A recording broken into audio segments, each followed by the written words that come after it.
दोस्तों आज के इस वीडियो में हम डिस्कस करने वाले हैं आपके BSc third year 5th semester botany के यूनिट 5 से जुड़ा हुआ टॉपिक फाइटोक्रोम। तो आज के इस वीडियो में हम जानेंगे कि फाइटोक्रोम होते क्या है, इनकी डिस्कवरी कैसी हुई, इनका स्ट्रक्चर कैसा होता है और ये कितने प्रकार के होते हैं, और साथ ही साथ इनके फंक्शन के बारे में भी जानेंगे। तो टॉपिक बहुत ही इंपॉर्टेंट है और इस टॉपिक से आपके एग्ज़ाम में क्वेश्चन पूछे जाते हैं, तो वीडियो को आप ध्यान से देखिएगा और पूरा देखिएगा। तो वीडियो की शुरुआत करते हैं। तो जैसा कि मैंने प्रीवियस वीडियो में आपको बताया था कि लाइट जो है वो फोटोसिंथेसिस के अलावा प्लांट के ग्रोथ और डेवलपमेंट के लिए ज़रूरी होता है और इसे हम कहते हैं फोटोमार्फोजेनेसिस। तो यदि आपको फोटोमार्फोजेनेसिस के बारे में डिटेल से पढ़ना है तो प्लीज़ आप डिस्क्रिप्शन बॉक्स में जाएं, वहां पर आपको उस वीडियो का लिंक मिल जाएगा। तो आपको बता दें कि फोटोमार्फोजेनेसिस में 4 टाइप के फोटो रिसेप्टर भाग लेते हैं। कौन कौन से फोटो रिसेप्टर हैं? पहला है फाइटोक्रोम, दूसरा है क्रिप्टोक्रोम, तीसरा है फाइटोट्रोपिन और फोर्थ है जिटुलुप फैमिली।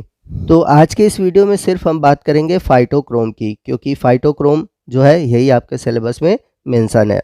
तो जैसा कि मैंने प्रीवियस वीडियो में आपको बताया हुआ है कि जो फाइटोक्रोम है यह एक रेड लाइट फोटो रिसेप्टर है जो कि पौधों में सीड जर्मिनेशन, फ्लावरिंग और स्टेम इलोंगेशन के लिए इम्पॉर्टेंट रोल अदा करता है। वही हम बात करें क्रिप्टोक्रोम की, तो ये ब्लू लाइट फोटो रिसेप्टर है और इसका काम होता है फ्लावरिंग में, इसके अलावा सर्केडियन रिदम और इनहिबिशन ऑफ स्टेम इलोंगेशन में। इसके अलावा हम बात करें थर्ड रिसेप्टर की, जो कि फोटोट्रोपिन, ये भी एक ब्लू लाइट फोटो रिसेप्टर है और इसका काम होता है क्लोरोप्लास्ट मूवमेंट और फोटोट्रोपिज्म में।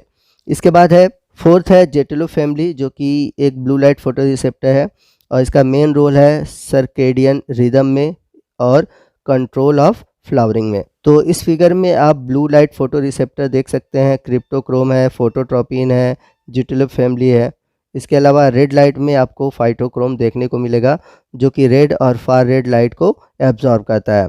तो बात करते हैं हम फाइटोक्रोम की। तो फाइटोक्रोम की जो डिस्कवरी थी वो किए थे हेनरिक और बॉर्थविक ने। तो फाइटोक्रोम जो है ये एक रेड लाइट फोटो रिसेप्टर है जो कि सिंथेसाइज होता है केवल डार्क में, वो भी पीआर के फॉर्म में, और इसका जो साइट ऑफ सिंथेसिस है यानी कि इसका जो निर्माण होता है वो होता है साइटोप्लाज्म में। Phytochrome is a photomorphogenetic chromatotropin that absorb red and far red light strongly and causes photomorphogenesis। तो जो फाइटोक्रोम है ये एक तरह से फोटोमार्फोजेनेटिक क्रोमेटोप्रोटीन है जो कि रेड और फार रेड लाइट एब्जॉर्ब करते हैं और काम करते हैं फोटोमार्फोजेनेसिस में। It is a blue protein pigment, यह एक प्रकार का ब्लू प्रोटीन पिगमेंट है जिसका मॉलिक्यूलर मास लगभग 125 किलो डाल्टन होता है। तो ये जो फोटो रिसेप्टर है ये लगभग सभी टेरेस्ट्रियल प्लांट में पाया जाता है, चाहे एंजियोस्पर्म है, जिम्नोस्पर्म है, एल्गी है, फंजाई है, बैक्टीरिया है, इन सभी में देखने को मिलता है। अब ये जो फाइटोक्रोम है ये प्रेजेंट होता है 2 फोटो रिवर्सिबल फॉर्म में, एक है रेड लाइट एब्जॉर्बिंग और दूसरा है फार रेड लाइट एब्जॉर्बिंग। तो रेड लाइट एब्जॉर्बिंग को हम बोलते हैं पीआर फॉर्म और फार रेड लाइट एब्जॉर्बिंग को हम बोलते हैं पीएफआर फॉर्म। तो सबसे पहला है हमारा पीआर फॉर्म यानी कि रेड लाइट एब्जॉर्बिंग फॉर्म। तो जब पीआर फॉर्म एब्जॉर्ब करता है रेड लाइट तो ये कन्वर्ट होता है पीएफआर फॉर्म में। तो जो पीआर फॉर्म है ये एक इनएक्टिव फॉर्म है जो कि इनिशिएट नहीं करता बायोलॉजिकल रिस्पांस को। इसके बाद है पीएफआर फॉर्म, इसको हम बोलते हैं far red light absorbing form. When PFR absorb far red light it convert into PR form. तो जब पीएफआर एब्जॉर्ब करता है फार रेड लाइट फॉर्म तो ये कन्वर्ट हो जाता है पीआर फॉर्म में। तो ये जो पीएफआर फॉर्म है यह एक प्रकार का एक्टिव फॉर्म है जो कि इनिशिएट करता है बायोलॉजिकल रिस्पांस को। इसके अलावा जो पीएफआर फॉर्म है यह डार्क में यानी कि नाइट में धीरे धीरे कन्वर्ट हो जाता है पीआर फॉर्म में, जिसे हम कहते हैं डार्क रिवर्सन। तो यहाँ पर आप देख सकते हैं जो पीआर है ये इनएक्टिव फॉर्म है, पीएफआर एक्टिव फॉर्म है। तो जब पीआर 666 nm की रेड लाइट को एब्जॉर्ब करता है तो कन्वर्ट हो जाता है पीआर फॉर्म यानी कि एक्टिव फॉर्म में, जो कि इनिशिएट करता है बायोलॉजिकल रिस्पांस को। अब जब पीएफआर फॉर्म जो है ये फार रेड लाइट यानी कि 730 nm की लाइट को एब्जॉर्ब करता है तो कन्वर्ट हो जाता है फिर से पीआर इनएक्टिव फॉर्म में। या फिर हो सकता है कि जो पीएफआर फॉर्म है ये डार्क में यानी कि नाइट में फिर से कन्वर्ट हो जाता है इनएक्टिव फॉर्म में। तो ये 2 तरीके से होता है, या तो फार रेड लाइट में होता है या फिर नाइट में होता है। इसके अलावा आपको बता दें कि जो फाइटोक्रोम है यह ब्लू लाइट को भी एब्जॉर्ब कर सकता है। तो जो ब्लू लाइट को एब्जॉर्ब करने वाला इसका पिगमेंट है उसे हम बोलते हैं फाइटोक्रोम ए। तो जो फाइटोक्रोम ए है ये ब्लू लाइट और रेड लाइट दोनों का फोटो रिसेप्टर है। आइए नेक्स्ट हम बात करते हैं फाइटोक्रोम के स्ट्रक्चर की। तो जो फाइटोक्रोम है एक प्रकार के क्रोमैटोप्रोटीन है। तो इसके स्ट्रक्चर में देखें तो एक प्रोटीन पार्ट है, एक नॉन प्रोटीन पार्ट है, जो कि आपस में कोवेलेंटली बॉन्ड द्वारा जुड़ा होता है। तो जैसा कि मैंने बताया था कि जो फाइटोक्रोम है इसका सिंथेसिस होता है साइटोप्लाज्म में और ये मोनोमर होता है। बाद में इसका डायमराइजेशन होता है, क्योंकि dimerisation is essential for their activity. तो जब ये डायमराइजेशन करता है, एक्टिव होता है, तो ये साइटोप्लाज्म से मूव करता है न्यूक्लियस में। तो जब इसका डायमराइजेशन होता है तो ये लगभग 125 किलो डाल्टन का पॉलीपेप्टाइड बनाता है।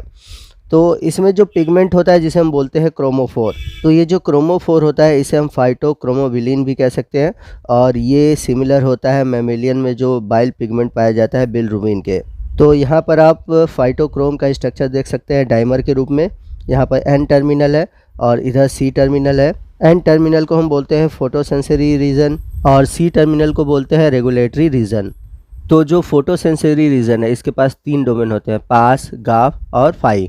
तो जो गाफ वाला डोमेन है ये कोवेलेंट बॉन्ड द्वारा फाइटोक्रोमोबिलिन से जुड़ा होता है। तो यहाँ पर जो कोवेलेंट बॉन्ड होता है वो होता है थायो ईथर लिंकेज। इसके अलावा जो फाई डोमेन होता है ये स्टेबलाइज करता है फाइटोक्रोम को पीएफआर फॉर्म में, और ये क्या करता है कि फोटोसेंसरी रीजन को कनेक्ट करता है रेगुलेटरी रीजन से बाय हिंग रीजन के द्वारा। रेगुलेटरी रीजन में भी 3 डोमेन होते हैं, 2 पीआरडी और 1 एचकेआरडी। तो ये जो डीआरडी रीजन है ये प्रमोट करता है फाइटोक्रोम का डायमराइजेशन, और ये जो एचकेआरडी रीजन है ये इनएक्टिव रीजन है। तो जैसे मैंने पीछे अभी आपको बताया था कि जो एन टर्मिनल का हाफ कंटेन होता है वो होता है पास, गफ, और ये बाइंड होते हैं क्रोमोफोर से बाय कोवेलेंट बॉन्ड। और जो फाई है, जो ये फाई डोमेन है ये स्टेबलाइज करता है फाइटोक्रोम को इन पीएफआर फॉर्म। इसके बाद सी टर्मिनल होता है जिसे हम बोलते हैं रेगुलेटरी रीजन, जिसमें कि 2 पास रिलेटेड डोमेन होते हैं जो कहलाते हैं पीआरडी। तो इनका काम क्या होता है? इनका काम होता है डायमराइजेशन करना। चूँकि इनके पास एनएलएस होता है यानी कि न्यूक्लियर लोकलाइजिंग सिग्नल होता है, जो कि टारगेट करते हैं फाइटोक्रोम को साइटोप्लाज्म टू न्यूक्लियर। इसके अलावा इनके पास होता है एचकेआरडी, जो कि non functional histidine kinase related domain कहलाता है। आइए नेक्स्ट हम बात करते हैं कि फाइटोक्रोम कितने टाइप के होते हैं। तो फाइटोक्रोम 2 टाइप के होते हैं, टाइप 1 और टाइप 2। तो जो टाइप 1 फाइटोक्रोम है ये डार्क रिलेटेड जो प्लांट है उनमें पाया जाता है। ऐसा इसलिए होता है क्योंकि ये लाइट में डिग्रेड हो जाता है, यानी कि लाइट में इसकी जो स्टेबिलिटी होती है वो बहुत ही पुअर होती है। तो यहाँ पर देख सकते हैं लिखा हुआ है, so in the presence of light its concentration decreases rapidly as a result of. तो ऐसा इसलिए होता है क्योंकि ट्रांसक्रिप्शन इनहिबिशन, एमआरएनए डिग्रेडेशन और प्रोटियोलाइसिस होता है। तो जो फाइटोक्रोम ए है ये एबेंडेंट फाइटोक्रोम है इन डार्क ग्रोन या फिर एटियोलेटेड प्लांट में।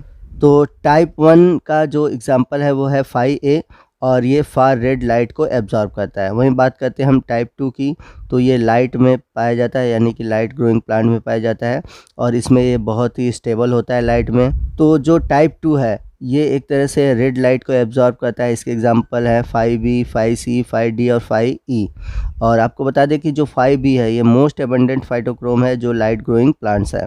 तो टाइप 1 टाइप 2 में यही डिफरेंस है कि जो टाइप 1 है ये डार्क में डिग्रेड हो जाता है, जबकि टाइप 2 जो है लाइट और डार्क दोनों ही प्लांट में पाया जाता है। अब बात करते हैं फाइटोक्रोम के फंक्शन की। तो जो फाइटोक्रोम है ये प्रमोट करता है स्टेम इलॉन्गेशन को, प्रमोट करता है इंडक्शन ऑफ फ्लावरिंग को, लीफ सेंसेंस को, लीफ एवेसिएशन को, सीड जर्मिनेशन को। इसके अलावा निक्टिनास्टिक मूवमेंट को प्रमोट करता है, क्लोरोप्लास्ट डेवलपमेंट को प्रमोट करता है, और प्रमोट करता है लीफ फॉर्मेशन, और रेगुलेट करता है उनके साइज़, नंबर, शेप, इन सभी चीज़ों को लीफ से रिलेटेड ये कंट्रोल करता है। तो ये थे फंक्शन फाइटोक्रोम के, और इसी के साथ हमारा फाइटोक्रोम से जुड़ा हुआ आज का ये वीडियो ख़त्म होता है। तो आपको आज का ये वीडियो कैसा लगा कमेंट करके ज़रूर बताइएगा। वीडियो अच्छा लगा हो तो वीडियो को लाइक और शेयर करना मत भूलिएगा, और कोई भी डाउट है आप हमसे कमेंट करके पूछ सकते हैं। तो मिलते हैं अगले वीडियो में अगले टॉपिक के साथ, तब तक के लिए जय हिंद, जय भारत।